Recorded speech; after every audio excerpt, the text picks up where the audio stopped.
দৈনিক কতটুকু পানি পান করাবো? বয়স ভেদে বাচ্চাকে প্রথম ৬ মাস কোনো পানি পান করাতে হবে না। যতবারই মা মনে করবে বাচ্চার পিপাসা লাগছে ততবারই সে বুকের দুধ খাওয়াবে। ৬ মাসের পরে বুকের দুধের পাশাপাশি পারিবারিক খাবার খাবে। প্রতিবার পারিবারিক খাবার সাধারণত সপ্তম, অষ্টম আর নবম মাস ২ বার খাবার দিতে হয়।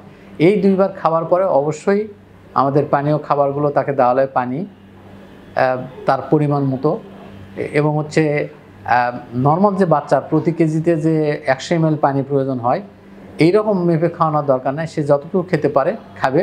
আর প্রথম ২ বছর বুকের দুধই কিন্তু পানি হিসাবে ব্যবহার হবে এবং এটাতে তার ক্যালোরিও আসবে। ২ বছরের পরে একটা বাচ্চা দেখা যায় যে যদি তার ১২ কেজি যদি ওজন হয় তাহলে প্রায় ১ লিটারের মতো পানি তার প্রয়োজন পড়ে। তাহলে এই পানি সে সারাদিন খাবারের পরে সে খেয়ে নেবে। তাহলে দেখা যাচ্ছে যে আমরা যদি ৪ বার যদি খাই তাহলে প্রতিবারে ২৫০ ml মতো পানি খেলেই কিন্তু হয়ে যাচ্ছে। কাজেই স্বাভাবিক খাবার মধ্যেই যেটুকু পানি খাবে আপনার উদ্বিগ্ন হওয়ার কিছুই নাই এবং পানি মেপে খাওয়ানোর দরকার নাই। তবে ওটা ধারণা করে বাচ্চা যতটুকু খেতে চায় এটুকু খাওয়ালেই হবে।